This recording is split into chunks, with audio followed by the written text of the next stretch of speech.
Okay. வேற வேற வேற ஒருத்தவங்க சொல்லுங்க பார்க்கலாம். நேத்து யார் அட்டெண்ட் பண்ணாங்களோ அவங்க. அதுக்குள்ள நான் லைவ் போயிட்டு வந்துடுறேன். சொல்லுங்க. மத்தாஜி நம்ம ஷெட்யூல் படி தானே மத்தாஜி போறோம். கரெக்ட்டா தானே போயிட்டு இருக்கோம். நம்ம ஏதாவது பேக்லாக் ஆகுறோமா? இல்ல கரெக்டா தான் இருக்கு. கரெக்ட்டா போறோம் இல்லையா? Okay, okay. சரியா இருக்கு. ஓகே. சொல்லுங்க. வேற யாராவது சொல்லுங்க. வேற என்ன பார்த்தோம்? ஹரே கிருஷ்ணா மாதாஜி. ஒருத்தரா சொல்லுங்க. எஸ் மாதாஜி. மாதாஜி சொல்லுங்க. உயிர் பிரிதல் வந்து இருள்ல இல்லாம ஒளியில இது பண்ணணும். புருவத்து மத்தியில நம்மளோட தியானத்தை நிறுத்தி மெய்யுணர்வுல வந்து நம்ம வந்து பகவானை அடையணும். ஹரிபோல். ஓகே. பிரபு ஏதோ சொல்ல வந்தீங்க பிரபு. தேங்க்யூ மாதாஜி. பிரபுஜி ஏதோ சொல்ல வந்தீங்க. அதான் மாதாஜி அர்ஜுனன் 8 கேள்வி கேட்கிறார். பிரம்மன் யாரு, அக்ஷரம் என்ன, இதுல என்னன்னு சொல்லிட்டு ஒருங்க விளக்க சொல்லிட்டே வர்றாரு. அதுதான் மெயின் இது இல்லையா? ஸ்டார்டிங்ல இருந்து அவர் கேட்கிறார். 8 கேள்விகள் அவர் கேட்கிறார். அந்த 8 கேள்விகள் என்னென்னா நம்ம பார்த்தோம். பிரம்மன்னா யாரு? யாரு பிரம்மன்றது யாரு? பிரம்மன் அப்படின்னு அவர் நம்ம நேத்து பார்த்ததுல யாரு அது பிரம்மன்? எஸ் மாதாஜி சொல்லுங்க. பிரம்மா. பிரம்மன் அப்படின்றது யாரு? நீங்க அந்த இதுக்கு போயிட்டீங்க. நேத்து நம்ம பார்த்த அத்தியாயத்தோட இது என்னன்னு கேக்குறேன். ஆத்மா, இந்த ஜீவாத்மா தான் நீங்க பிரம்மன் சொல்லப்பட்டது. ஓகே. அதி ஆத்மா யாரு? அந்த உடலை கட்டுப்படுத்தக்கூடியங்க, அதுவும் இந்த ஆத்மா தான் பார்த்தோம். அதோட சுபாவம் தான் வந்து அதி ஆத்மிக்க அப்படின்னு பார்த்தோம். அதி ஆத்மான்னு பார்த்தோம். அதி யஜ்ஞன்றது யாரு? யார் யஜ்ஞத்தோட யஜ்ஞபதி யாரு? யஜ்ஞத்தை உடையவர் யாரு? யஜ்ஞத்தால மகிழ்விக்கப்படுபவர் யாரு? கிருஷ்ணர், பகவான். பகவான். ஓகே. அவர் எங்க இருக்கார்? அவரு சாட்சியாக நமக்குள்ளே எல்லாருடைய இதயத்திலும் சர்வ சாட்சியாக இருக்கார் அப்படின்றத நம்ம பார்த்தோம் இல்லையா? பகவானே புருஷோத்தம அவதாரம், காரணதகஷா விஷ்ணு, கர்ப்பதகஷா விஷ்ணு, சிரோதகஷா விஷ்ணுவாக எல்லாருடைய இதயத்திலும் இருக்கார் அப்படின்றத நம்ம பார்த்தோம். அவரை அடைவது எப்படி?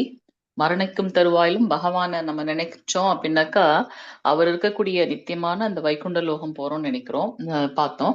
அவரை எப்படி அடைவது? பக்தி தொண்டு செய்வதன் மூலமாக. ஸோ நம்ம அந்த வாழ்நாள் முழுவதும் என்ன பிராக்டிஸ் பண்றோமோ அதுதான் மரணிக்கும் காலத்தில் நமக்கு நினைவில் இருக்கும். அந்த நினைவுகளை கொண்டு நாம ஒரு உடல்ல இருந்து இன்னொரு உடல்ல அந்த ஆத்மா வந்து பிரவேசிக்குது. அப்ப பகவானை நினைச்சிட்டே இருந்தோம் அப்படின்னாக்கா அவருடைய நித்தியமான அந்த கோலோக பிருந்தாவனம் போறோம் அப்படின்றத நம்ம பார்த்தோம். சரியா? சரி, ஓகே. சோ இன்னையோட அத்தியாயம் ராஜ வித்யா ராஜகுஹ்ய யோகம். வித்யா அப்படின்னாக்கா கல்வியிலேயே உயர்ந்தது ராஜ வித்யா. குஹ்யம்னா ரகசியம், மிக ரகசியமான விஷயங்கள். அதனாலதான் இந்த பக்தி யோகம் மத்தியில இருக்கக்கூடிய அந்த 6 அத்தியாயங்கள் வந்து ரொம்ப உன்னதமாக சொல்லப்படுது. ஸோ எப்படி சாண்ட்விச் நம்ம எடுக்கும்போது மத்தியில வந்து நமக்கு வந்து அந்த ஃபில்லிங் இல்லைன்னா மேல இருக்க பிரெட்டும் கீழே இருக்க பிரெட்டுக்கும் ஒரு மாதிரி இது இருக்காது இல்லையா? ஒரு சுவையை கூட்டுவது வந்து அந்த நடுவுல இருக்கக்கூடிய அந்த ஃபில்லிங்ஸ் தான் நம்ம பார்க்கணும். அது போல ஒரு நகைப்பெட்டி இருந்துச்சு அப்படின்னாக்கா அதுக்கு மேல் இருக்கக்கூடிய அந்த தகடு கீழே இருக்கிறதை காட்டிலும் உள்ள இருக்கக்கூடிய அந்த இதுக்கு மிகவும் மதிப்பு அதிகம் இல்லையா? அது போல இந்த 6 அத்தியாயங்கள் ரொம்ப சிரேஷ்டமானது. ஸோ அதுல இன்னைக்கு நம்ம பார்க்கக்கூடியது, நம்ம என்னென்னவோ பௌதிகமா நிறைய டபுள் டாக்டரேட், ட்ரிபிள் டாக்டரேட்லாம் எடுக்கிறோம். ஆனா அதுக்கெல்லாம் மதிப்பு இருக்கான்னா அது இல்ல. அப்போ ஞானம் என்பது என்ன? பகவானை எனக்கு உணர்த்தி அவருக்கும் எனக்கும் இருக்கக்கூடிய அந்த உறவை புதுப்பித்துக் கொள்வதற்கு உண்டான அனைத்துமே வந்து ஞானம் அப்படின்னு பாக்குறோம். இங்க அதுல உயர்ந்த ஞானம் எது அப்படின்றதையும், மிக ரகசியமானது என்ன அப்படின்றதையும் நம்ம இன்னைக்கு பார்க்க போறோம். ஹரே கிருஷ்ணா. ஸோ உங்க எல்லாரையும் இன்னைக்கு கிளாஸ்க்கு ஸ்ரீ ஸ்ரீ ராதா கோவிந்த இஸ்கான் மேங்களூர் சார்பாக வருக என்று வரவேற்கின்றோம். ஸோ முதல் பதம் மாதாஜி வாசிக்கிறீங்களா? ஓம் ஸ்ரீ பரமாத்மே நமः. ஸ்ரீ பகவான் உவாச்ச இதம் தூதே குஹ்யதமம் பர்வக்ஷ்யாமனசூயவே ஞானம் விஞ்ஞான சகிதம் யஜ்ஞாத்வா மோக்ஷயசே சுபா. ஹரே கிருஷ்ண. ஹரே கிருஷ்ண மாதாஜி. புருஷோத்தமரான முழுமுதற் கடவுள் கூறினார், எனதன்பு அர்ஜுனா, நீ என்றுமே என்னிடம் பொறாமை கொள்ளாதவன்றதுனால எதனை அறிவதால் இந்த ஜட உலகின் துன்பத்திலிருந்து விடுபடுவாயோ அந்த மிக ரகசியமான ஞானத்தையும் விஞ்ஞானத்தையும் உனக்கு நான் அளிக்கின்றேன்.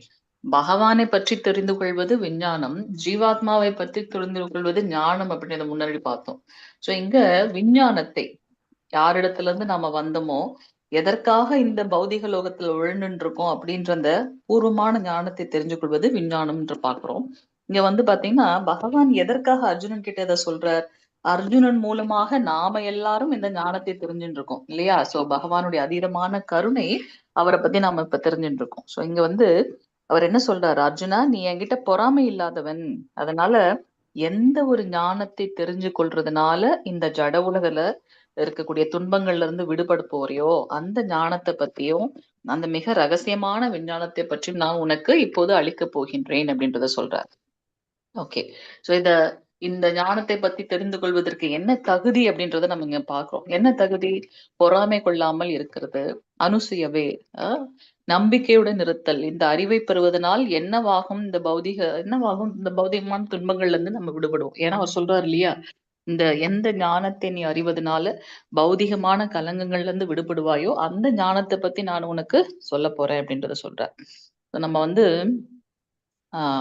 இதுல இந்த பதத்துல நம்ம என்ன பாக்குறோம் அப்படின்னாக்கா, எவ்வளவு ஒரு புத்திசாலியாகவும் தகுதியுடையவராக இருந்தாலும் ஒருத்தவங்களுக்கு வந்து நம்பிக்கையும் பக்தியும் இல்லை அப்படின்னாக்கா பகவத்கீதையோட ரகசியங்களை புரிந்து கொள்ள முடியாது.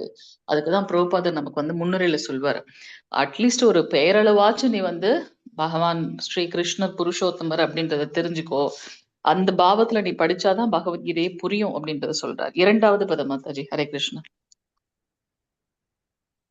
ராஜவித்யா ராஜகுஹ்யம் பவித்ரம் இதம் உத்தமம் பிரத்யக்ஷவாகமம் தர்மியம் சுசுக்கும் கர்த்தம் அவ்யயம். ஹரே கிருஷ்ண மாதாஜி. இந்த அறிவு கல்வியின் அரசனம், அதனாலதான் ராஜவித்யா இருக்கக்கூடிய உயர்ந்த கல்வி அதை விட மிகவும் மேன்மையானது. அந்த கல்வியின் அரசன் எல்லா ரகசியங்கள்லயும் மிக ரகசியமானது ராஜவித்யா. அதுக்குதான் இந்த அத்தியாயமே வந்து ராஜவித்யா ராஜகுஹ்யா அப்படின்னு பாக்குறோம். அது மட்டுமல்ல, இது மிகவும் தூய்மையானது. இந்த தன்னுணர்வின் அனுபவத்தை நேரடியாக அளிக்கிறதுனால. எதனால இது தூய்மையானது? ஏன்னா நம்ம யாருன்றத நமக்கு புரிய வைக்கிறது இல்லையா? அதனால இந்த ஞானம் வந்து மிகவும் தூய்மையானது. தன்னுணர்வின் அனுபவத்தை நேரடியாக அளிக்கிறதுனால இதுவே தர்மத்தோட பக்குவ நிலை. அனைத்து தர்மமும் எதற்கு இருக்கு? நான் யாரு, எதற்காக இங்க வந்து இருக்கேன், என்னோட கடமை என்ன அப்படின்றத எனக்கு புரிய வைக்கிறதுனால இது வந்து உயர்ந்ததாக கருதப்படுகின்றது. அதனால இது வந்து அழிவற்றது, பேரின்பத்துடன் செயலாற்றப்படுவதும் ஆகும். இதை புரிஞ்சுக்கிட்டதுக்கு அப்புறம் நம்ம அந்த உள்ளுணர்வோட நம்ம வந்து ஆனந்தத்தோட நம்மளுடைய செயல்களை ஆற்ற முடியும் அப்படின்றத நம்ம பார்க்கிறோம். ஸோ அது வந்து அறிவின் அரசன், ஞானத்தோட சாரம், மிக ரகசியமானது, பகவத் ஞானம். ஏன் இதை வந்து பார்க்கிறோம் உயர்ந்ததுன்னு பார்க்கறோம்னா, பகவானுக்கு பக்தி தொண்டு செய்யறதை பத்தி நமக்கு சொல்லக்கூடியது. அதனாலதான் பகவத் ஞானம் இது தூய பக்தி தொண்டை பற்றி நமக்கு எடுத்து கூறக்கூடியது. மிகவும் தூய்மையானது. எப்படி தூய்மையானது? ஏன்னா என்னுடைய எல்லா பாவங்களிலிருந்து என்ன தூய்மைப்படுத்தக்கூடிய செயல் அல்லவா? அதனால இது மிகவும் தூய்மையானது.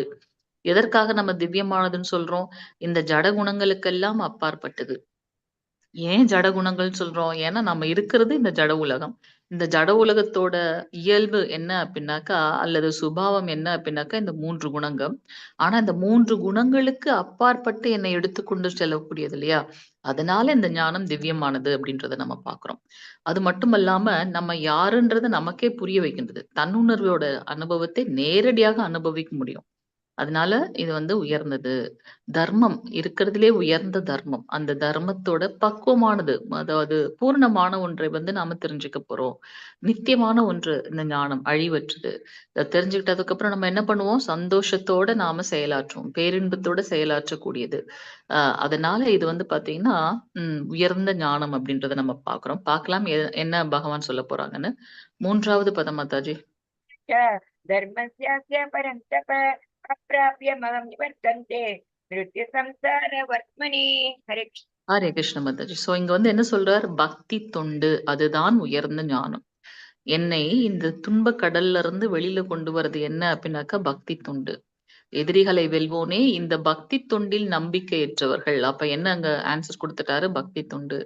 அதுல நம்பிக்கை இல்லாதவங்க என்னை அடைய முடியாது. இவங்க பௌதீக உலகின் சரி அப்ப என்ன ஆகும்? அவங்களோட கதி என்ன? மீண்டும் மீண்டும் பிறப்பு இறப்புன்னு சுழற்சியில இந்த பௌதீகமான பாதைகள்ல அவங்க உழன்று கொண்டே இருப்பார்கள். அதனால பக்தி தொண்டுதான் உயர்ந்தது அப்படின்ற ஞானத்தை சொல்றார். பக்தி தொண்டுல நம்பிக்கை இல்லாதவங்களால பகவானை அடைய முடியாது. ஏன்னா பக்தி தொண்டுன்னு சொன்னாலே அது வந்து பகவானை எப்படி திருப்திப்படுத்துறதுன்றது நமக்கு அறிவுறுத்துகின்றது. சோ அதுல நம்பிக்கை இல்ல அப்படின்னாக்கா பகவானை அடைய முடியாது. ஏன்னா அது அனைத்துமே பகவானை பத்தி தான் சொல்லுது. சோ அப்ப என்னோட கதி என்ன? இந்த பௌதீக உலகத்துல மீண்டும் பிறப்பு, இறப்பு சுழற்சியில நாம உழன்று கொண்டே இருக்க வேண்டியதான் அப்படின்றத நம்ம இங்க பார்க்கிறோம். சோ பரமபுருஷ பகவான் ஸ்ரீ கிருஷ்ணருக்கு பக்தி தொண்டு செய்யறதுனால மட்டுமே எல்லா பக்குவத்தையும் அடைந்து விடலாம். அவர் 18வது அத்தியாயத்துல கடைசியா சொல்றாரு இல்லையா? சர்வதர்மான் பரித்யஜ்ய மாமேகம் சரணம் பிரஜ. உன்னுடைய எல்லா தர்மத்தையும் விட்டுவிட்டு என்னிடம் முழுவதுமாக சரணடைவாயாக அப்படின்னு சொல்றார். ஏன் சொல்றாரு அப்படின்னா, அந்த ஒரு தர்மமே வந்து உயர்ந்தது. அது வந்து உன்னை எல்லா விளைவுகள்ல இருந்தும் பூரணமாக விடுவிக்கும் அப்படின்றத சொல்றார். சோ அப்படி ஸ்ரீ கிருஷ்ணருக்கு பக்தி தொண்டு செய்ததுனால மட்டுமே எல்லா பக்குவத்தையும் அடைந்து விடலாம் அப்படின்றதுதான் வந்து இந்த சாரத்தோட இந்த பதத்தோட சாரமா பார்க்கிறோம். 4வது பதம் மாதாஜி. ததம் இதம் சர்வம் ஜகத் அவ்யக்தமூர்த்தின மஸ்தானி சர்வபூதானி ந சாஹம் தேஷ்வஸ்திதஹ.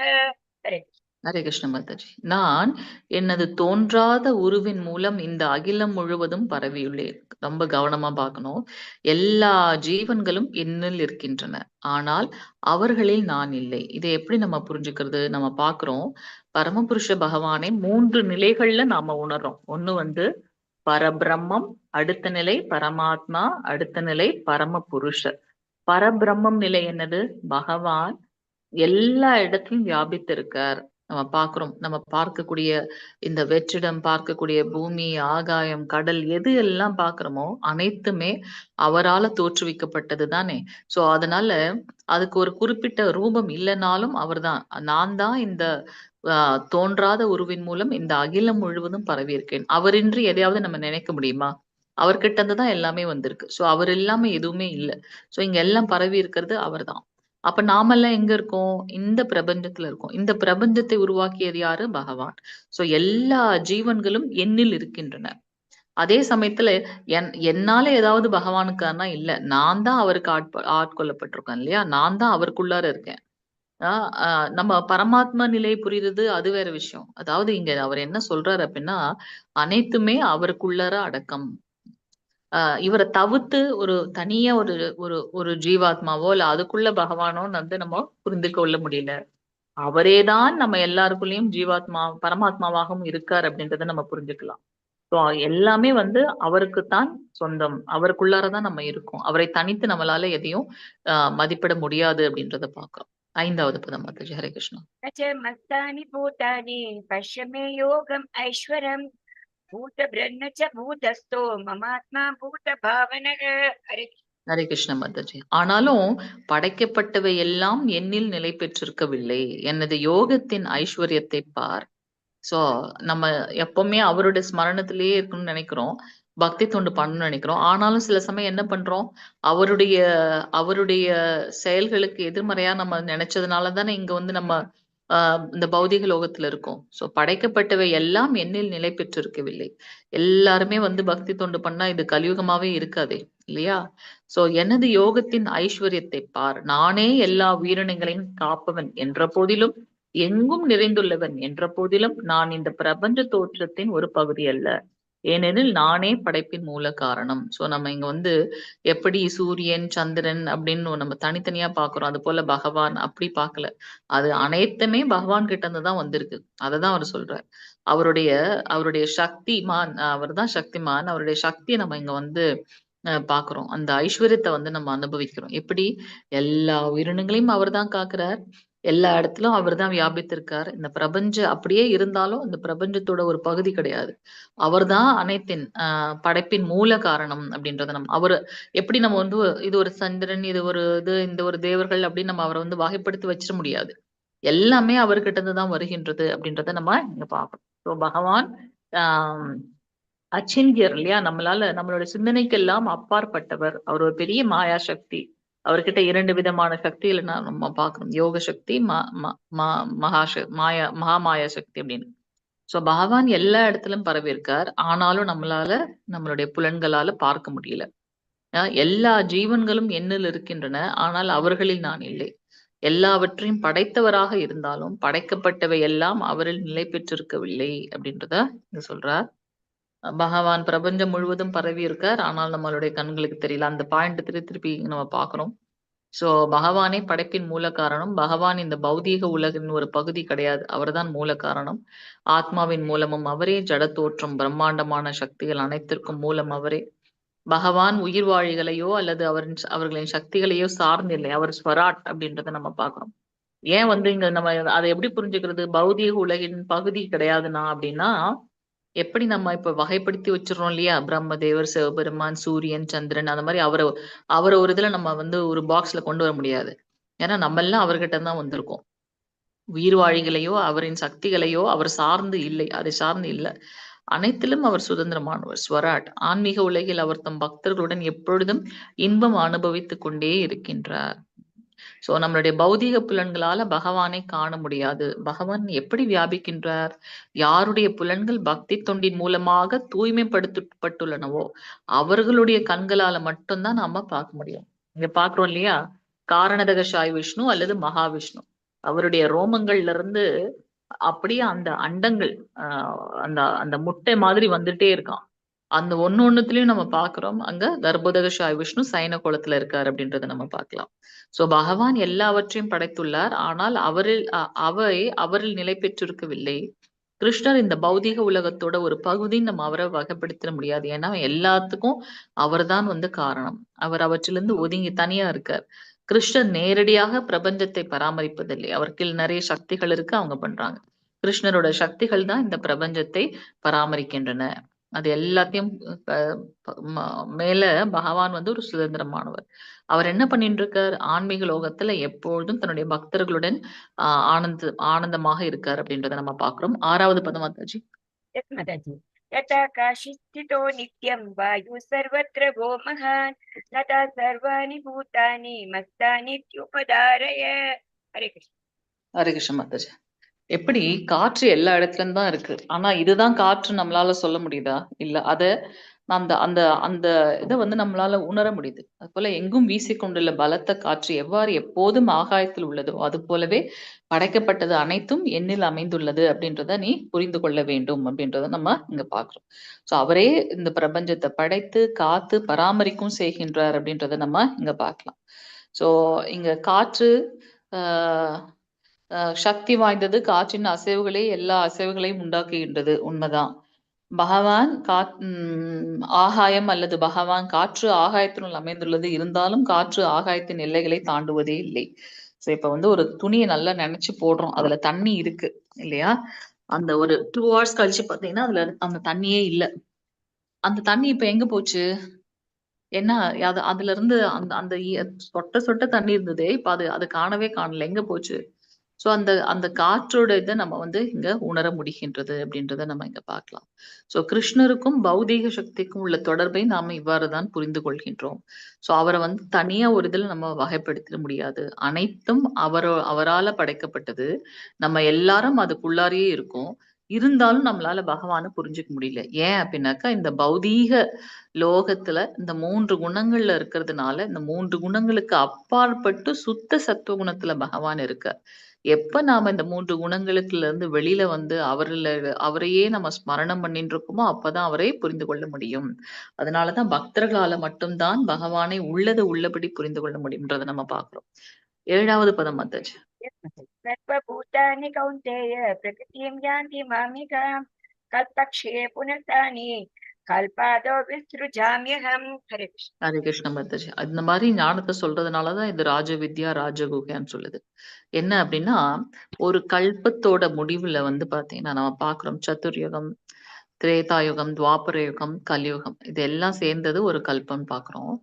அந்த கல்பத்தோட முடிவுல என்ன ஆகுது அப்படின்னாக்கா, ஜட தோற்றம் முழுவதும் தன்னுடைய இயற்கையில் நுழைகின்றன. எல்லாம் பகவானுடையக்குள்ளார அடக்கமாகின்றது அல்ல ஒடுங்கி விடுகின்றது, அவ்வியக்தத்தில் நுழைகின்றது. திருப்பி என்ன ஆகுது? மீண்டும் அவரோட சக்தியின் மூலமாகவே இது மீண்டும் படைக்கப்படுகின்றது அப்படின்றத நம்ம பாக்குறோம். 8வது பதம் மாதாஜி. प्रकृतिं स्वभावश्चस्य विसृजामि पुनः पुनः भूतग्रामम् इमं कृष्णम् अवश्यं प्रकृतेर्वशात्. हरे कृष्ण. ஹரே கிருஷ்ண மாதாஜி. சோ இங்க சொல்றார் எல்லாம் வந்து பகவானுடைய சக்தி இல்லையா? பகவான் சக்திமான், அவரிடத்துல இருந்து தான் இந்த சக்தி தோன்றுகின்றது. உயர்ந்த ஆன்மீக லோகம், தாழ்ந்த ஜட உலகம். தாழ்ந்தனா என்ன? இது வந்து கட்டுக்குள் கொண்டு படும். நம்மள வந்து ஒரு கட்டுப்பாட்டுக்குள்ள வச்சிரும் இது. மீண்டும் மீண்டும் பிறப்பு இறப்புன்னு சுழற்சியில நம்மள மாட்டி விட்டுரும். அதனாலதான் இது வந்து தாழ்ந்த சக்தி அப்படின்றத நம்ம பார்க்கிறோம். இருந்தாலும் அதுவும் பகவானுடைய சக்தி அப்படின்றத நம்ம பார்க்கிறோம். சோ இங்க சொல்றாரு அவருடைய விருப்பப்படி இந்த பிரபஞ்சம் என்ன பண்ணுது? மீண்டும் மீண்டும் தானாகவே படைக்கப்பட்டு அவருடைய விருப்பப்படி அது அழிக்கும்படுகின்றது. எப்படி வந்து சிலந்தி வந்து ஒரு வலைய தன்னாலேயே என்ன பண்ணும்? அது வந்து ஆஹ் உருவாக்கும். அது என்ன பண்ணும்? திருப்பி தன்னாலேயே வந்து அழித்து விடும் அப்படின்றத பார்க்கிறோம். அது போல இந்த பிரபஞ்சத்தை அவரே படைத்து இறுதியில் அதை அவருக்குள்ளாரையே வந்து அது அவ்வியக்தமாக அடங்கி விடுகின்றது அப்படின்றத நம்ம பார்க்கலாம். மன்னிக்கணும். ஒரு கல்பம் அப்படின்னாக்கா பிரம்மாவுடைய பிரம்மாவுடைய வாழ்நாள். சோ பிரம்மாவுடைய வாழ்நாளை நம்ம எப்படி பார்க்கறது? ரொம்ப சிம்பிளா நம்ம பார்க்கணும் அப்படின்னா அவருக்கு வந்து 100 வருடங்கள் பிரம்மாவுடைய ஆயுட்காலம். ஆனா நம்மளுடைய கால்குலேஷன் படி கிடையாது அவருடைய இது. அவருக்கு அவருடைய ஆயுட்காலம் படி 100 வருடம். எப்படி வந்து இந்த மழை காலத்துல ஒரு பூச்சி வரும் இல்லையா? ஒரு நாள் தான் அது வந்து உயிரோட இருக்கும். அது திருப்பி இறந்து போயிடும். அந்த பூச்சி பேர் என்ன? ஈசல் மழை காலத்துல வருமே ஒரு பூச்சி. லைட் ஈசல் பார்த்துட்டு ஈசல் ஓடிடும். ஈசல், ஈசல். அதோட இதுபடி பார்த்தீங்கன்னா, ஒரு நாள் நான் இருக்கேன். ஆனா நமக்கு வந்து இந்த ஒரே ஒரு நாள் தான் உயிரோட இருக்குன்றோம் இல்லையா? அதுபோல நம்மளுடைய மனித ஆயுட்காலம், வாழ்நாள் வேற, பிரம்மதேவருடையது வேற, மற்ற தேவர்களோட வாழ்நாள் இது வேற. நம்ம எப்படி பிரம்மதேவருடைய ஒரு நாள் என்ன அப்படின்னாக்கா, நம்ம பார்க்கிறோம் கலியுகம் மட்டுமே 4,32,000 வருடங்கள். அத அப்படியே 2ஆ பண்ணோம் அப்படின்னாக்கா, துவாபர யுகம். அது அப்படியே 3 மடங்கு ஆச்சுனாக்கா திரேதாயுகம். 4 மடங்கு ஆச்சுனாக்கா சத்தியயுகம்.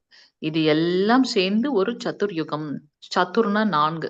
இதெல்லாம் சேர்ந்து ஒரு சதுர்யுகம். இது போல 1000 சதுர்யுகங்கள் சேர்ந்தா பிரம்மதேவருடைய ஒரு பிரம்மதேவருடைய பகல். அதே 1000 சதுர்யுகம் சேர்ந்தா பிரம்மதேவருடைய இரவு.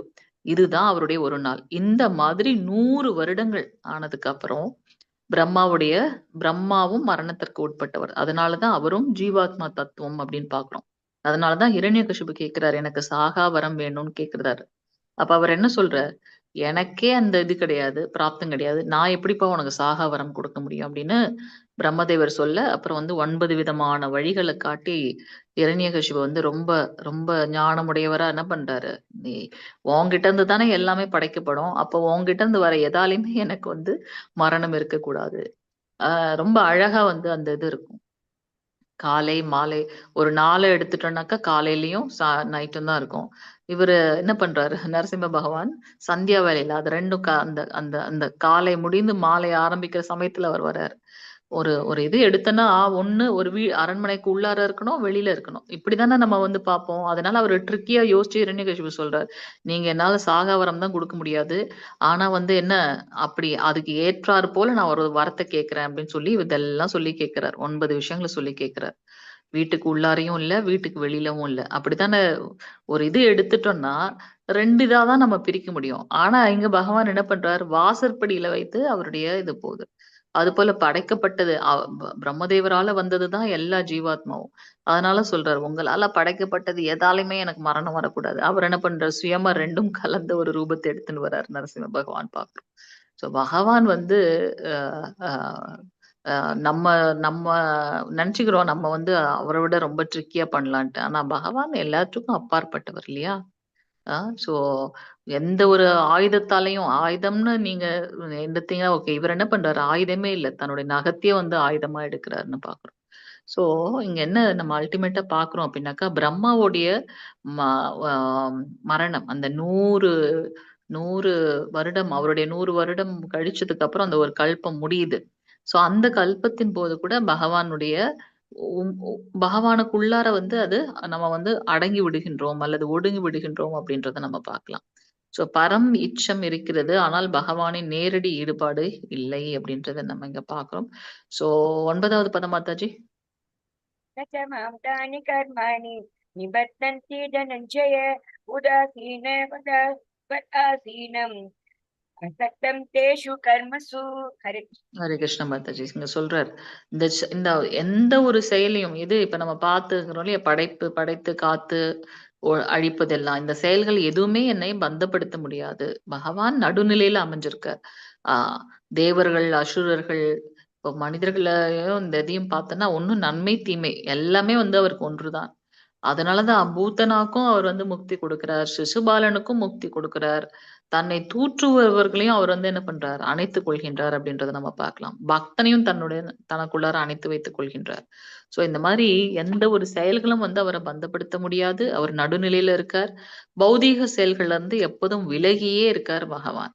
அதனாலதான் நம்மளால அவரை புரிந்து கொள்ள முடியல. ஏன்னா நம்ம பௌதீக செயல்கள்ல ஆட்கொண்டு அந்த 3 குணங்கள்ல இருக்கும்.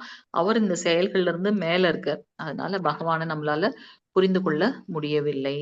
சோ நாமும் இப்படித்தான் அகர்மாவில் வேலை செய்தோம் என்றால் கர்ம வினைகள் இல்லை. அது என்ன அகர்மா? அகர்மான செயலற்ற தன்மை கிடையாது. செயலின் விளைவுகளின் மேல பற்று இல்லாம இருக்கிறது. எப்படி கோபியர்கள் எல்லாம் தன்னுடைய கடமைகளை செஞ்சாங்க இல்லையா? அவங்க ஆனா என்ன உணர்வுல செஞ்சாங்க? கிருஷ்ண உணர்வில் செய்யறாங்க. அவர் அவங்க வெண்ணெய் எடுக்கும்போது பாத்தீங்கன்னா அது அவங்களுடைய கடமை. தன்னுடைய வீட்டுல இருக்கவங்களுக்காக இல்ல, அவங்களுடைய ஸ்வதர்மம் அதை பண்றாங்க. அப்போ பாத்தீங்கன்னா அந்த வெண்ணெய் எடுக்கும்போது அவங்க நினைச்சுக்குவாங்களா மனசுக்குள்ள, இது முதல் இது ஃப்ரெஷ்ஷா இருக்கிறது என்னோட கிருஷ்ணனுக்கு, வேற யாரும் இதை எடுத்துக்க கூடாதுன்னு சொல்லிட்டு அதை எங்க போய் மறைச்சு வச்சிருவாங்களாம். ஆனா பகவான் தான் எல்லாருக்குள்ளாரையும் இருக்காரு. அவருக்கு எல்லார பத்தியும் தெரியும் இல்லையா? எனக்காக என்னுடைய பக்தை செஞ்சிருக்கா, அதுவும் எனக்காக எடுத்து மறைச்சு வச்சிருக்கான்னு சொல்லிட்டு அதை போய் எடுப்பார். உடனே அவங்க என்ன பண்ணுவாங்க, அது ஒரு லீலை. உன்னோட பிள்ளை என்னோட வெண்ணெயை திருடிட்டான்னு சொல்லிட்டு அவங்க அங்க போய் ஒரு பெரிய லீலை பண்ணுவாங்க. சோ அங்க பாத்தீங்கன்னா அவங்களுடைய கர்மத்தை செய்யறாங்க. ஆனா அந்த கர்மத்தோட பலன் மேல பற்று இல்ல. என் குழந்தைக்காக அப்படின்ற, என் குடும்பத்துக்காக அந்த மமக்காரம் இல்ல, நான் சாப்பிடணும் அப்படின்ற அந்த அகங்காரம் இல்ல அவங்களிடத்துல. அப்படி அந்த கர்மத்தின் பலன் மேல பற்று இல்லாம இருக்கும்போது நம்ம இந்த பௌதீக பிறப்பு இறப்பு சுழற்சி நம்மளை தீண்டவே முடியாது அப்படின்றத நம்ம பார்க்கிறோம். சோ பற்றற்று நம்மளுடைய கடமைகளை செய்யும் போது அந்த கர்மத்துக்கு உண்டான வினைகள் அதுல இல்ல அப்படின்றத நம்ம இங்க பாக்குறோம். 10வது பதம் மாதாஜி. ஹரே கிருஷ்ணா. दक्षेण प्रकृतिः सूयते सचराचरम् हेतुनानेन कौन्तेय जगति परिवर्तते. हरे कृष्ण. ஹரே கிருஷ்ண மாதாஜி. குந்தின் மகனே, என்னோட சக்திகளில் ஒன்றான இந்த ஜடை இருக்கை எனது மேற்பார்வையில் செயல்பட்டு அசைகின்ற மற்றும் அசையாதவற்றை எல்லாம் உண்டாக்குகின்றது. அதன் ஆணைப்படி இந்த தோற்றம் மீண்டும் மீண்டும் படைக்கப்பட்டு அழிக்கப்படுகின்றது. சோ இதை படைச்சு அதை தன்னுள்ள திருப்பி ஒடுக்கியும் வைத்துக் கொள்கின்றார் பகவான். சோ சொல்றார், தன்னுடைய சக்தி தான் இந்த ஜட சக்தி இல்லையா? அது என்ன பண்ணுது, எல்லாத்தையும் உருவாக்குது. அசைறது அசையாதது எல்லாத்தையும் உருவாக்கி இருக்கு. நாம எதுவுமே சொல்ல முடியாது, நான் தான் புதுசா பண்ணேன், நான் இன்வென்ட் பண்ணேன்றது சொல்ல முடியாது. ஏன்னா அதனுடைய மூலப்பொருள் எங்க இருந்து எடுத்திருக்கோம், இந்த லோகத்துல இருந்து தான் எடுத்திருக்கோம். இது எங்க இருந்து வந்திருக்கு, பகவான் இடத்துல இருந்து இருக்கு. சோ இதெல்லாம் இன்டர் கனெக்டட். சோ அசையும் அசையாத அனைத்துக்குள்ளும் அவரே இருக்கார். அவருடைய ஆணைப்படி இந்த பிரபஞ்சம் மீண்டும் மீண்டும் உருவாக்கப்பட்டு மீண்டும் மீண்டும் ஒழிக்கவும் படுகின்றது அப்படின்றத நம்ம இங்க பார்க்கலாம். சோ அவர் அவரே பரம இயக்குனர், எல்லாத்தையும் கட்டுப்படுத்தக்கூடியவர் அவரே. அவரின்றி அணுவும் அசையாது அப்படின்றத நம்ம பார்க்கிறோம். சோ அதனால அவர் பௌதீக சக்திக்கு அனுமதி மட்டும் தருகின்றார். பிரகிருதி அவரின் சார்பாக நிர்வாகம் செய்கின்றது. அனைத்தையும் கட்டுப்படுத்துபவர். அவர் கீழே நிறைய இலாக்காக்கள் அவங்கவங்க செயலை பண்றாங்க. கொஞ்சம் யோசிச்சு பாருங்க, நம்மளுடைய கடல் கட்டுப்பட்டு அந்த அந்த எல்லைக்குள்ளேயே இருக்கு. அதை மீறி அது வெளியில வந்துச்சுனாக்கா நம்மளோட கதி என்ன ஆகுறது இல்லையா? அது போல மழை மழை எப்படி நல்ல குளிர்ச்சியா இருக்கு. யோசிச்சு பாருங்க, அது நெருப்பு மழையா பெஞ்சா நம்மளோட கதி என்ன ஆகுறது? நெருப்பு மழை பெஞ்சா என்ன ஆகுறது யோசிச்சு பாருங்க. சோ எல்லாமே அவங்கவங்களோட செயலை பண்றாங்க. ஆனா யாருக்கு கட்டுப்பட்டு பண்றாங்க? பகவானுக்கு கட்டுப்பட்டு அவங்கவுங்க செயலை செய்யறாங்க. அவரே பரம இயக்குனர். அவர் தான் இருக்கிறத அவங்க வெளிக்காட்டுறதும் இல்லை அப்படின்றத நம்ம இங்க பார்க்கணும். 11வது பதம் வந்துச்சு. जानन्ति मां मूढा मानुषीतनुम् आश्रितं परं भावम् अजानन्तो मम भूतमहेश्वरम्. हरे कृष्ण. ஹரே கிருஷ்ண மாதாஜி. சோ மனித உருவில் நான் தோன்றும் போது இந்த முட்டாள்கள் என்ன நினைக்கிறாங்க, அவருடைய பரம இயற்கை, அதாவது அவரது இருப்பை அனைத்திற்கும் நானே உன்னத உரிமையாளன் என்பதை அவர்கள் அறிய மாட்டார்கள். பகவான தான் தோன்றித்தனமா எல்லாம் பேச ஆரம்பிக்கிறாங்க இல்லையா? அவர் நம்மள மாதிரிதானே ஒரு மனுஷன், அவரும் நம்மள மாதிரியே எல்லா வேலையும் செய்யறார். யாரு நம்ம அந்த சுட்டு விரல்ல இடது கையில அதுவும் கோவர்தனகிரியை பிடிச்சு நின்றார். நம்மளால ஏதாவது செய்ய முடியுமா அந்த மாதிரி? சோ அதனால மூளையற்றவர்கள், முட்டாள் தான் அந்த மாதிரி பகவானுடைய அந்த உன்னதமான நிலையை புரிந்து கொள்ளாமல் தான் தோன்றித்தனமாக பேசுறாங்க. சோ நீங்கள் எவ்வளவு சக்திசாலியாக இருந்தும் ஏன் மக்கள் உங்களை வழிபடுறதில்ல? மானுஷம் கிருஷ்ணரை சாதாரண மனிதராக நினைக்கிறார்கள் மூடர்கள். அவரது உண்மையான இயல்பு தெரியாதனால அவங்க தப்பா நினைக்கிறாங்க. கிருஷ்ணர் விளக்கிய அற்புதங்களை பௌதீக உடல்களுடன் செய்ய முடியாது இல்லையா? அவர் எடுத்த அனைத்து லீலைகளையும் 3 நாள்ல வந்து பூதன வதம் நடக்குது. சகடாசுரனோட வதம் நடக்குது. எத்தனை விஷயங்களை பண்ணியிருக்கார். இந்த செயல்கள் எதுவுமே வந்து நம்மளால செய்ய முடியாது. அதுலயே அவர் வந்து மூல முழுமுதற் கடவுள் அப்படின்றத நம்ம பார்க்கிறோம். ஏன் இந்த பௌதீக உடலோட நம்ம எந்த செயலும் செய்ய முடியாது. பகவான் சச்சித் ஆனந்த ரூபாய கிருஷ்ணாய கோபால தபனி உபனிஷத்துல சொல்லப்பட்டிருக்கு. அவர் நித்தியமானவர், ஞானமயமானவர். சத் சித் ஆனந்தம். சத் சத் சத்துனா உண்மையானவர், எப்போதும் நிலைச்சிருக்கவர், நித்தியமா இருக்கார். சித்து அப்படின்னாக்கா சிந்தை, ஞானமானவர். ஆனந்த ரூபாய கிருஷ்ணாய, அவர் எப்பவும் ஆனந்த வடிவத்துல அமைந்திருக்கார் அப்படின்றத நம்ம பார்க்கணும். ஆஹ் நம்ம மற்ற இதெல்லாம் எதுக்கு வந்து பகவானை வந்து உன்னத கட்டுப்பாட்டாளர் அப்படின்னு சொல்றோம் அப்படின்னாக்கா, அவர்கிட்டதான் எல்லாமே பூரணமாக இருக்கு. வியாசதேவருடைய தந்தை பராசர முனிவர் வந்து ஸ்ரீ கிருஷ்ணரை வந்து என்ன சொல்றார்? உம் பரம புருஷர், பகவான் அப்படின்னு சொல்றார். ஏன் பகவான் சொல்றாரு அப்படின்னாக்கா, இருக்கிற அனைத்து ஐஸ்வர்யங்களையும் நம்ம ஆறு தலைப்புல நம்ம கொண்டு வந்துடலாம். அனைத்தும் பகவானிடத்துல பூர்ணமாக இருக்கு. இப்போ ஒரு குடத்துல வந்து தண்ணி இருக்கு அப்படின்னாக்கா, அதுல இருந்து நம்ம ஒரு ஒரு ஒரு 2 கிளாஸ் தண்ணி எடுத்துட்டோம்னாக்கா அந்த தண்ணி குறையுமா அப்படியே இருக்குமா? இருக்கீங்களா லைன்ல? ஹரே கிருஷ்ணா. என்ன ஆகும் அந்த தண்ணி? குறையும் மாதாஜி. குறையும். ஆனா பகவான் கிட்ட அப்படி இல்ல. அல்ல குறையாம பூரணமாக இருக்கு. எப்படி? ஒண்ணு மட்டும் இல்ல, அனைத்து 6 வித ஐஸ்வர்யங்களையும் அவர்கிட்ட பூரணமாக இருக்கு. அதனால அவர் வந்து ஸ்ரீ கிருஷ்ணரே பரம புருஷர். அதனால ஒரு ஈஸ்வரர் இன்னொரு ஈஸ்வரரை கட்டுப்படுத்துறார். ஆனா பகவான் ஸ்ரீ கிருஷ்ணரை யாராலும் கட்டுப்படுத்த முடியாது. அவர்தான் அனைவரையும் கட்டுப்படுத்துகின்றார் அப்படின்றத பார்க்கணும். 12வது பதம் மாதாஜி. ஹரே கிருஷ்ணா. மூகாஷமோக கர்மணோ மூகயான விசேதசக ராட்சசீம் ஆசுரீம் சைவ பிரகிருதி மோகினீம் ஸ்ரிதாஹ. ஹரே கிருஷ்ண மாதாஜி. இந்த மாதிரி குழப்பத்துல இருக்கக்கூடியவங்க, பகவானை பத்தி புரிஞ்சுக்காம இருக்கவங்க, அவரும் நம்மள மாதிரி ஒரு மனுஷன் தானே அப்படின்னு அந்த ஞானமற்றவர்கள், குழம்பி இருக்கவங்க, ராட்சசத்தனமான கருத்துக்கள், நாத்திக கருத்துக்களாலும் கவரப்படுகின்றனர். இந்த மாதிரி குழப்பமே, சந்தேகமே சத்ரு நமக்கு இல்லையா? அவரை புரிஞ்சுக்கல அப்படின்னாக்கா அப்புறம் நம்ம வந்து வீழ்ச்சிக்கு தான் ஆட்படுறோம். சோ அப்படி மயங்கிய நிலையில் அவர்களது முக்திக்கான ஆசைகள், பலநோக்கு செயல்கள், அறிவுப்பயிற்சிகள் ஆகிய அனைத்தும் தோல்வியடைகின்றன. எப்ப பகவானை புரிந்து கொள்ள முடியலையோ அப்போ அவருடைய முக்திக்காக அவங்க என்னென்ன செயல்கள்லாம் செய்தாலும் அது வந்து தோல்வியவே அடைகின்றது. ஏன்னா பூரணமான ஞானம் அவங்க கிட்ட இல்ல இல்லையா? பகவான் ஷியாம சுந்தர ரூபத்தை கொண்டவர். அருவவாதிகள்லாம் பகவான் அருவமானவர், அவருக்கு ரூபம் இல்லை சொல்றாங்களே, இது தவறான ஒன்று. மானுஷம் ரூபம், மனுஷங்களை போல அவரும் வந்து ரொம்ப அழகான ஷியாம சுந்தர ரூபத்தை கொண்டவர் அப்படின்றத நம்ம புரிந்துக்கலாம். பகவான் என்று ஏற்றுக்கொள்ளாதவர்களின் இலக்கு கர்மிகள் பௌதிக பலன்களை அடைவதில்லை.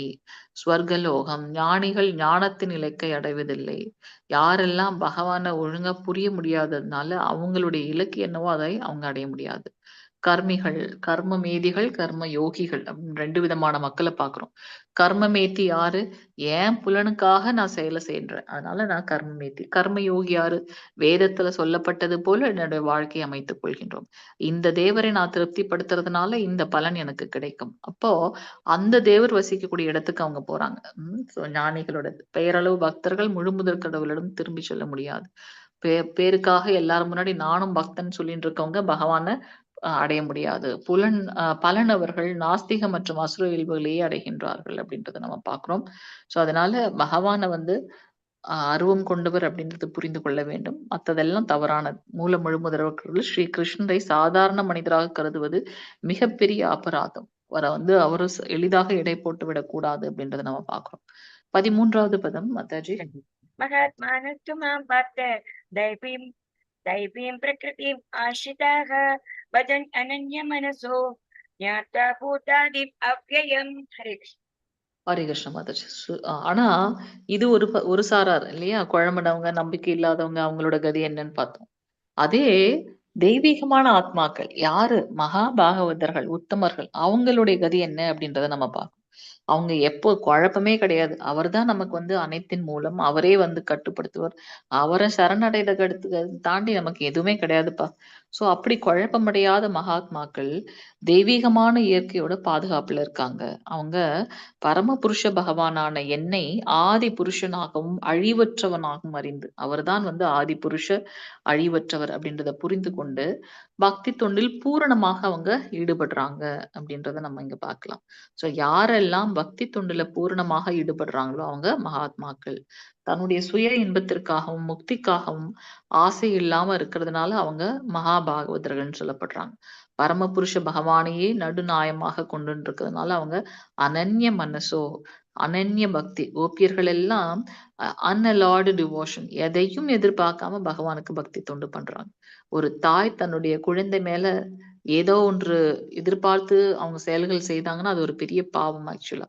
சோ தாய்மைன்றது என்னதுன்னா அதுதான் உண்மை. என்னோட பிள்ளை எனக்கு செய்தோ இல்லையோ நான் வந்து என்னோட பிள்ளையை நல்லா பாத்துக்கணும் அப்படின்னு நினைக்கிறது. சோ நம்ம வந்து பரமபுருஷ பகவானை ஒரு நடுநாயமாக இருந்து அந்த அனன்ய பக்தி, எதையும் எதிர்பார்க்காத தூய பக்தி, எப்படி ஒரு தாய் தன் சேயிடம் வைத்திருந்தாலோ அது போல ஒரு தூய பக்தி தொண்டையை அவங்க செய்யணும்.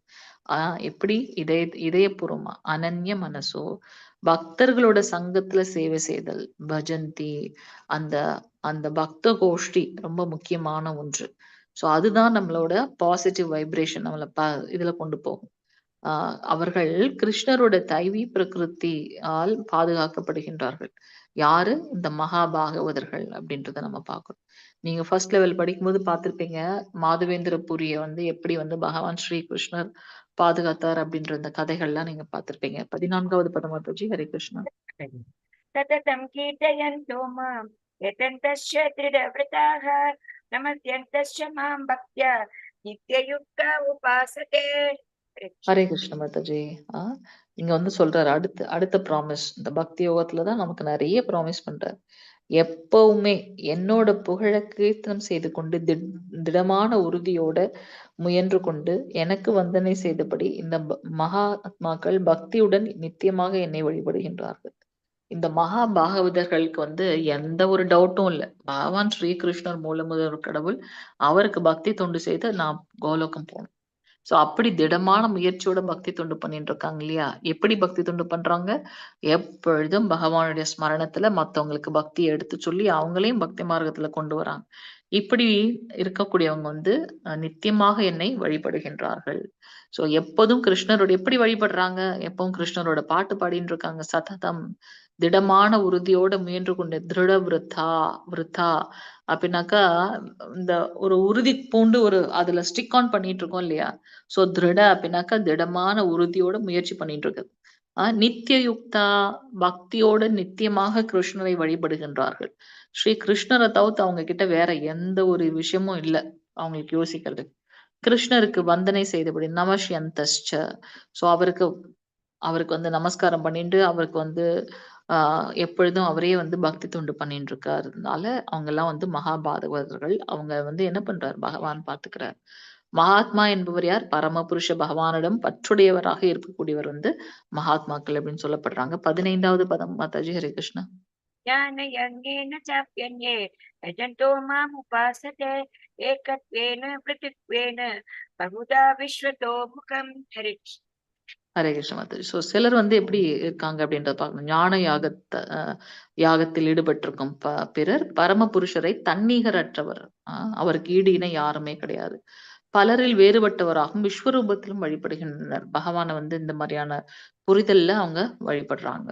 சோ மறைமுகமாக வழிபடும் 3 விதமான ஞானம் உள்ளவர்கள் யாருன்னு பாக்குறோம். பரமபுருஷ பகவானின் விஸ்வரூபத்தை ஏற்று வழிபடக்கூடியவர்கள், ஏதேனும் ஒரு உருவத்தை இறைவனாக கற்பனை செய்து அதனை வழிபடக்கூடியவர்கள், தன்னை இறைவனுக்கு சமமாக கருதி தன்னையே வழிபடுபவர். நீயும் பகவான், நானும் பகவான். அந்த மாதிரி அவங்க வழிபடுறோம். சோ இதெல்லாம் வந்து தவறான புரிதல் அப்படின்றத நம்ம இங்க பாக்குறோம். 16வது பதம் மாதாஜி. ஹரே கிருஷ்ணா. अहं क्रतुर् अहं यज्ञः स्वदाहम् अहम् औषधम् मन्त्रो अहम् अहम् निवेद्यम् अहम् अग्निर् अहम् हुतम्. ஹரே கிருஷ்ண மாதாஜி. ஆனால் சடங்கும் நானே, யாகமும் நானே, முன்னோருக்கு படைக்கப்படும் பொருளும் நானே, நோய் தீர்க்கும் மூலிகையும் நானே, தெய்வீகமான மந்திரமும் நானே, நானே நெய், நானே அக்னி, நானே படைக்கப்படும் பொருள். ஹரே கிருஷ்ணா. ஒரு யஜ்ஞம் வளர்க்கறதுக்கு என்னென்ன விஷயங்கள் தேவைப்படுகின்றது அதை நம்ம இங்க பார்க்கணும். யஜ்ஞத்தை ஊக்குவிக்கிறதுக்கான பொருட்கள், நெய் வேணும் உங்களுக்கு கண்டிப்பா, அக்னி வேணும், அப்படிலாம் பார்க்கணும். ஸோ அனைத்தின் மூலமும் வந்து பகவான் ஸ்ரீ கிருஷ்ணர். அவர் தான் வந்து அந்த சடங்காவும் இருக்கார், சடங்கை அனுபவிக்கவராகவும் இருக்கார் அப்படின்றத நம்ம இங்க பார்க்க முடிகின்றது. ஸோ கிருஷ்ணர் எங்கும் நிறைந்துள்ள அனைத்தின் அடைக்கலம். இறுதியா நம்ம அவர்கிட்ட தான் போறோம். அவரே அனைத்தின் தொடக்கமும் கூட, சர்வ காரண காரணம் அப்படின்றத பார்க்கிறோம். 17வது பதம் மாதாஜி. ஹரே கிருஷ்ணா. पिताहम् अस्य जगतो माता दाता पितामहः वेदं पवित्रम् ओंकार ऋक्साम यजुः एव च. हरे कृष्ण. ஹரே கிருஷ்ண மாதாஜி. ஸோ பகவான் பரமபிதா, இந்த அகிலத்தின் பிதாகமஸ்ய, தந்தை தாய் காப்பவன் பாட்டனார், அனைத்தும் வந்து பகவான். அறியப்பட வேண்டிய பொருள் யாரு? நம்மளை எல்லாரும் எதுவும் இருந்து தூய்மைப்படுத்தும் ஓம் அப்படின்ற இந்த பிரணவ மந்திரம். பகவானே சொல்றார், விபூதி யோகத்துல பார்ப்போம். ஓம் என்பது வந்து என்னுடைய பிரணவ மந்திரம். எதுக்கு நம்ம பிரணவ மந்திரம்? பிரணவம்னா என்னது? உயிர் ஊட்டுறது. எந்த ஒரு வார்த்தை நம்ம எடுத்தாலும் அதுக்கு முன்னாடி ஓம் அப்படின்னு சொல்லி சொல்றோம் இல்லையா? சோ அந்த வார்த்தையை மெய்ப்பித்து கொடுக்கக்கூடிய ஒரு சக்தி வாய்ந்தது ஓம் என்னும் பிரணவ மந்திரம். நம்ம அடுத்த இதுல பார்ப்போம், நாளைக்கு விபூதி யோகத்துல. அதுல அவர் சொல்றார், நான் நினைவா இருக்கேன், மந்திரங்கள்ல ஓம் என்ற மந்திரமா இருக்கேன் அப்படின்றார். சோ அவர்தான் அறியப்பட வேண்டிய பொருள், அனைத்தையும் தூய்மைப்படுத்த வேண்டிய பொருளும் அவரே. சோ ஓம் அப்படின்ற மந்திரமும் நானேங்கிறார். ரிக் சாம யஜுர் வேதங்களும் நானே. இதுல அனைத்தும் ரொம்ப சிரேஷ்டமாக இருக்கிறது வந்து சாம வேதம் அப்படின்றத நம்ம பார்க்கணும். சோ கிருஷ்ணர் அகில உலகத்தின் தந்தை. பிதாகம் அஸ்ய ஜகதோ, பிதாகம். சோ இங்க அவரே வந்து ஆஹ் உம் ஆஹ் தந்தை அப்படின்றத பார்க்கிறோம். பிதா அஸ்ய ஜகத்தோ, இந்த அகிலத்தோட தந்தை அப்படின்றத நம்ம பார்க்கிறோம். சோ உலகத்தை தனக்குள் தாங்குகின்றார், பராமரிக்கின்றார், காக்கவும் செய்தருள்கின்றார். மாதா தாத்தா பிதாமக அப்படின்னு பார்க்கிறோம். சோ கிருஷ்ணரே அறியப்பட வேண்டிய பொருள், தூய்மைப்படுத்தக்கூடிய பொருளும். ஓம்காரம், வேத்தியம் பவித்ரம் ஓம்கார. சோ ஓம் அப்படின்ற வார்த்தை போடல அப்படின்னாக்கா அந்த பிரார்த்தனைகளுக்கு ஒரு இது இருக்காது, உயிரோட்டம் இருக்காது அப்படின்றத நம்ம பார்க்கிறோம். சோ அந்த ஓம்ன்ற வார்த்தையும் பகவானே அப்படின்றத நம்ம இங்க பார்க்கிறோம். சோ ரிக் யஜுர் சாம அதர்வன 4 வேதங்கள் இருக்கு. அதுல சிரேஷ்டமானது சாம வேதம். எதெல்லாம் மோஸ்ட் சிக்னிபிகண்டா இருக்கோ அதெல்லாம் நான் அப்படின்றத சொல்ல போறாரு. அதுதான் நம்ம அடுத்த அத்தியாயத்துல பார்க்க போறோம். 16வது பதம் மாதாஜி. गतिर्भर्ता प्रभु साक्षी निवास शरणं सुहृत् प्रभव प्रलय स्थानं निदानं बीजम् अव्ययम्. हरे कृष्ण. ஹரே கிருஷ்ண மாதாஜி. நம்மளுடைய வாழ்க்கையோட நோக்கம் என்ன? பகவான் அடைதல். நானே இலக்கு, கலப்பவன், காப்பவன், தலைவன், சாட்சி, வசிப்பிடம், அடைக்கலம். அனைத்தின் மூலமே வந்து பகவான். அது மட்டுமல்ல, அவர் என்ன பண்றாரு? எல்லாருக்கும் வந்து நெருங்கிய நண்பனாக இருக்காரு. படைத்து அழித்து அனைத்தையும் காக்கக்கூடிய ஆதாரம், தங்குமிடம் மற்றும் நித்தியமான விதையும் நானே அப்படின்றத சொல்றார். பீஜம் அவ்யயம், பீஜம் விதம் அப்படின்னு விதை அப்படின்றத சொல்றார். சோ பகவானே இலக்கு, நம்மை படைத்து காத்து அழிப்பவரும் அவரே அப்படின்றத இங்க சொல்றாரு. இந்த மாதிரி உயர்ந்த ஞானத்தை சொல்றதுனாலதான் அவர் வந்து இத வந்து ராஜ வித்யான்னு சொல்லப்படுது இல்லையா? கிருஷ்ணரே இலக்கு, அவரை அடைவதுதான் என்னுடைய இலக்கு, அவர்தான் என்னை காக்கின்றார், அவரே என்னுடைய தலைவன் அப்படின்னு சொல்லிட்டு சாட்சி கதிர் பர்த்த பிரபு சாட்சி அப்படிங்கிறார். சோ அனைத்தோட சாட்சியம் வந்து பகவான். வசிப்பிடம், அடைக்கலம், மிக நெருங்கிய நண்பன், சரணம், சுஹ்ருத். சோ இந்த ஒரு பிக்சர் போது நமக்கு எல்லாத்தையும் சொல்றது. வசிப்பிடம், அடைக்கலம், மிக நெருங்கிய நண்பன் யாரு? பகவான். நிவாச சரணம் சுஹ்ருத் அப்படின்றத நம்ம பார்க்கிறோம். சோ அனைத்தையும் படைத்து காத்து அழிக்கவும் செய்கின்றார். பிரபவ பிரளய ஸ்தானம் அப்படின்றத நம்ம பார்க்கிறோம்.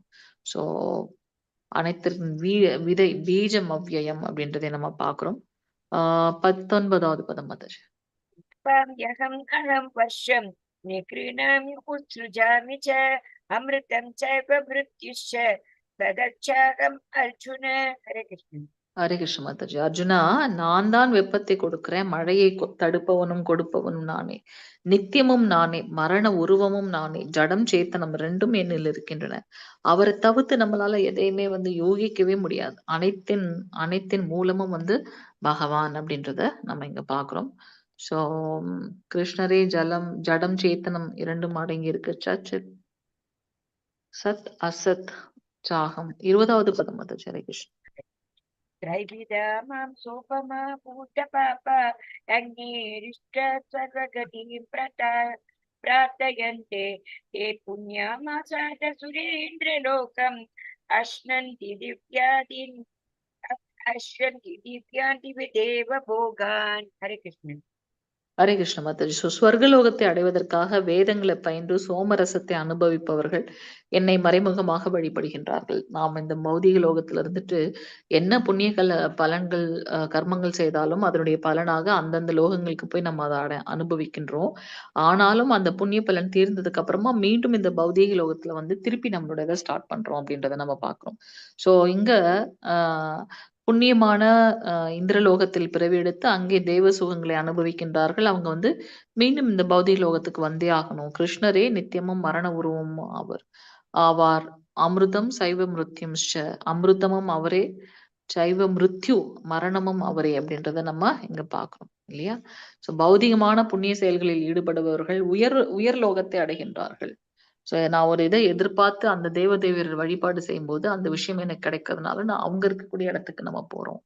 வேதங்களை பயின்று சோமரசத்தை அருந்துபவர்கள்லாம் இந்த மாதிரி செயல்கள்ல இருக்காங்க அப்படின்றத நம்ம பாக்குறோம். இதோட நம்மளுடைய கிளாஸ் நீ பாத்துக்கலாம். நாளைக்கு 21ல இருந்து ஸ்டார்ட் பண்ணலாம். இல்ல மாதாஜி, நாளைக்கு நம்ம பார்ப்போம். 20 டைம் ஆயிடுச்சு இல்லையா? வாஞ்ச கல்பதருப்யஸ்ய கிருபா சிந்துப்யேவச்ச பதிதானாம் பாவனேப்யோ வைஷ்ணவேபியோ நமோ நமக. அனந்த கோடி வைஷ்ணவ விருந்த கே ஜெய். நாமாச்சாரிய ஸ்ரீல ஹரிதாஸ் தாக்கூர் கே ஜெய். ஜெகத்குரு ஸ்ரீல பிரபுபாத் கி ஜெய். நித்தை கௌர பிரேமநந்தே. ஹரி ஹரி போல். ஹரே கிருஷ்ணா. ஸோ ஏதாவது கேள்விகள் கருத்துக்கள் இருக்குங்களா? ஹரே கிருஷ்ணா. ஒரு நிமிஷம். ஏதாவது கேள்விகள் கருத்துக்கள்? ஹரே கிருஷ்ணா. சரி, இல்லைன்னா நம்ம வைண்ட் அப் பண்ணிக்கலாம். நாளைக்கு நம்ம மீண்டும் பார்க்கலாம். ஹரே கிருஷ்ண மாதாஜி. ஹரே கிருஷ்ண பிரபுஜி. எல்லாருக்கும் ஹரே கிருஷ்ணா. ஹரே கிருஷ்ண பிரபு. மாதாஜி நீங்க அட்டெண்டன்ஸோட சேர்த்து ஃபுல்லா போடுறதுனால நான் அதுல அப்டேட் பண்றதுல மாதாஜி. அது ரிப்பீட்டடான போட்டுட்டு இருக்கேன். அதுதான் நீங்க அழகா போட்டுட்றீங்க. அதனால நான் திருப்பி இது முடிச்சாச்சுன்னா நான் போடல. நீங்க அழகா ஓகே மாதாஜி. தேங்க்யூ மாதாஜி. நீங்க நல்லா அதை சேவ் பண்றீங்க மாதாஜி. நீங்க ஸ்லோகம் கூட ரொம்ப அழகா வாசிக்கிறீங்க மாதாஜி. உங்க வாய்ஸும் ரொம்ப ரொம்ப இதா இருக்கு. ரொம்ப இன்ஸ்பயர்டா இருக்கு. நான் உங்ககிட்ட சொல்லணும்னு நினைச்சேன். தேங்க்யூ மாதாஜி. ஹரே கிருஷ்ணா. ஹரே கிருஷ்ணா. ஹரே கிருஷ்ணா மாதாஜி. தேங்க்யூ மாதாஜி. நான் வைண்ட் அப் பண்றேன். ஹரே கிருஷ்ணா.